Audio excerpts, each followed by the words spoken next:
எல்லாருக்கும் சத்தம் கேட்குன்னு நினைக்கிறேன். எங்கள் வீட்டில் ஒரு குட்டி டைகர் இருந்துச்சுல, இந்த டைகரை தூக்கி வெளியே விட்டேன். வீட்டில் கொஞ்சம் வேலை இருக்குது அப்படின்னுட்டு, துடைக்க வேலை இருக்குது அப்படின்னுட்டு கொஞ்ச நேரம் வெளியே நின்று அப்படின்ட்டு விட்டேன். பாலையும் வச்சாச்சு. பாலை குடிச்சிட்டு கத்திட்டு இருக்கு, என்னை உள்ளே தூக்கி விடு அப்படின்னு. ஏங்க நான் உங்களை காமிப்பேன்.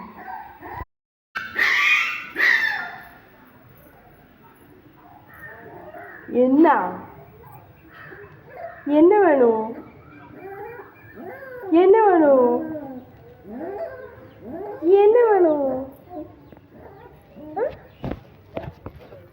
என்ன வேணும்?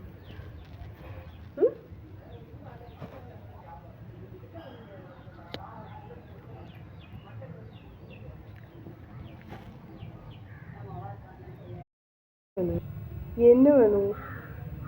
ஆ, எதுக்கு குலைக்கிய? அம்மாவுக்கு தான் வேலை இருக்குல்ல, வீட்டை துடைக்க வேணாம், துடைச்சிட்டு தூக்கத்தாங்க செய்வேன். ம்